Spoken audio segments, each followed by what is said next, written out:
Abalabi ba Alan TV olwaleero kino kyetuleese kyawukana ku bye tuzze tuba nabyo.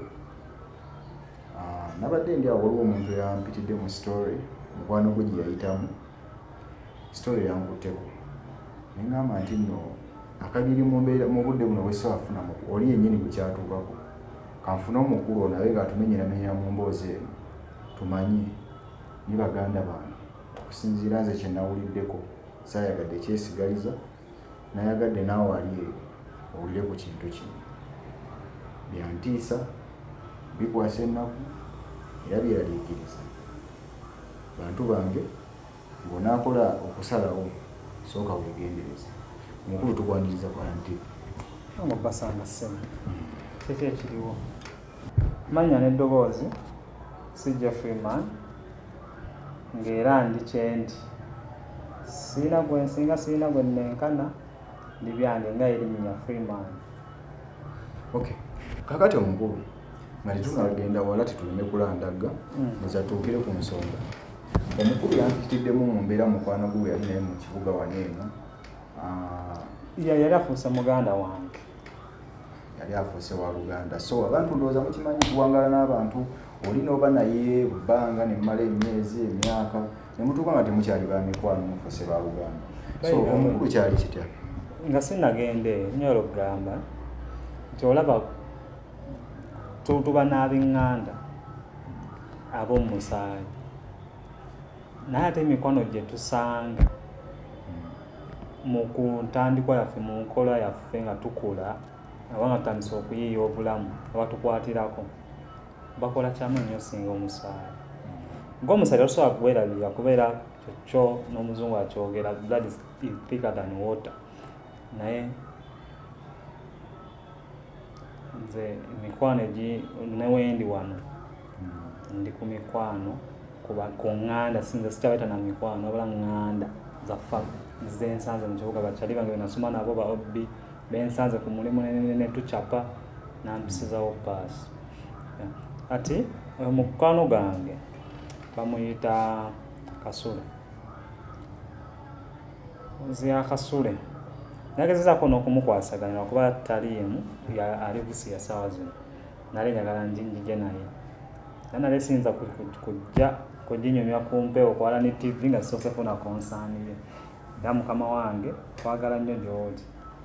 manyi asajja tukula birowoozo ate ekitukuza bye tuyiseemu experience byosanze ku nsi manyi bagamba mu we learn by doing nate n'abakwetoolodde bye bayiseemu biyigireko. Nze njigidde ku nsobi ezange ng'omuntu ne ku nsobi z'abakyali bange. Omuntu ali atulaba yandyagadde okumanya Kasule kubanza yanyumirizaako omukulu nti baali ba mukwano babeera wamu.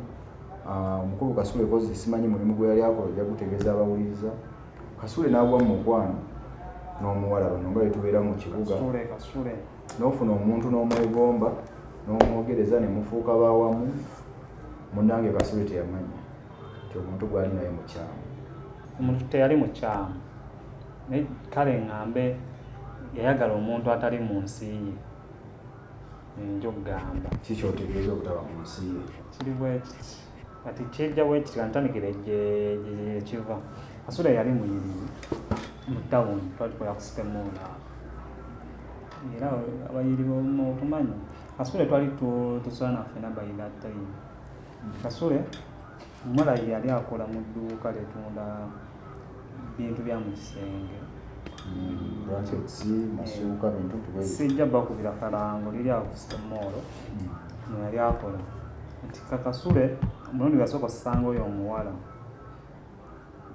tufuna kasitoma naye kasitoma ayagala bintu bya mu kisenge kati kasitoma muyiriba omanyi twetwegabira kyeyini we namuyiriba naye ndaba nga siyitawo nempasingaani nempasinga Kasule. Kasule agenda mu dduuka Kasule atuuka mu dduuka omuwala oba yali bayibendi yali aba akyalina mupya. Kasule atuukayo nze kyaŋŋana nga siyitawo Kasule agenda otuukayo nga ate akifotola ku photos naye omuwala yakola ensobi ku muwendo omuwendo bwe baali omuwendo mutuufu bwe balina okutunza Kasule ng'akubako nnyo katukuvaawo Kasule edduuka n'alyagala atandika opiringa interest mpola mpola mu muwala bagenda nga boogerezeganya bwe batyo bavaamu baali baba abantu bakulu emboozi ya Kasule tulati nkyali singo yankuba encuku yandikamu okutya bwe yakutteko nze yandikamu okutya sijja landanga nnyo watukere ku nsonga Kasule ayagala n'omuwala era nga amukyaza ewaka nze ne mulinnyira omuti bitegeere yafa bavubuka wulira ebintu ebyo muno n'atuuka n'ogiramu bwoti n'omulinnyira omuti n'ogenda n'omuwaamu space kati naye n'omuwala yateranga ogenda w'omuwala kati tebaalwanga omuwala awaka lubuto olafuna olubuto Kasule gaddala yali ali mu mukwano ng'ayagadde omwana naye yamwagala eyaddala ffenna olwo ne tukkiriza tugamba omukwano gyeguyo olubuto babeerawo Kasule omwana ofuna olubuto batandika opulaninga okubeera bonna ate olwo noonya gyendaga ova wano mubadde mubeera olekere Kasule kuba omwana amaze ofuna olubuto noonya gyoddawo baleke genda maaso kwaba baali tebakyasobola kuba omuwala omulimu yali baibena aguvuddeko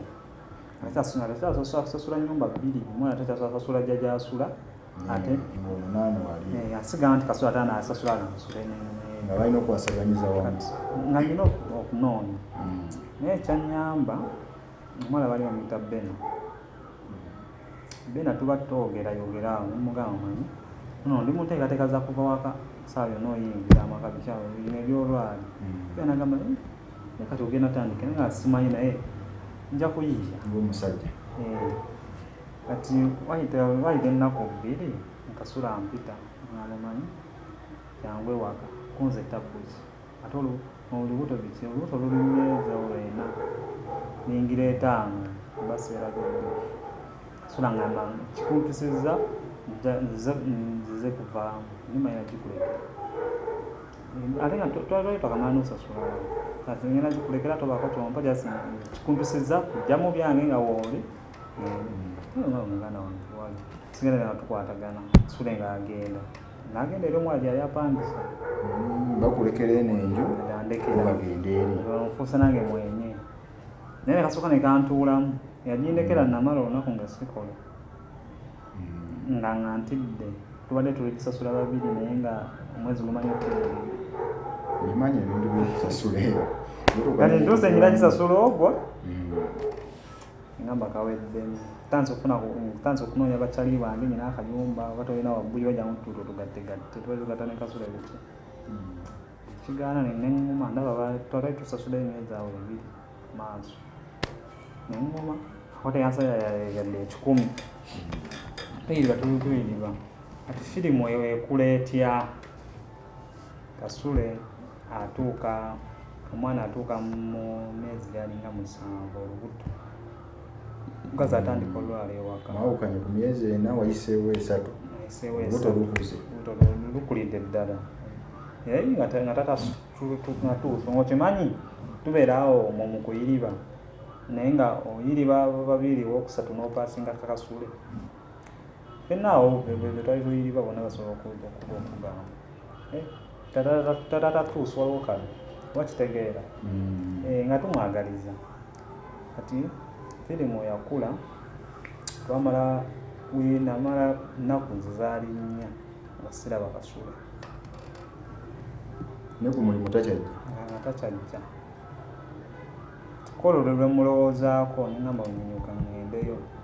tuba tunatera okunyuka zaali mu saa 11 Kasule ankubira muganda wange oyinamu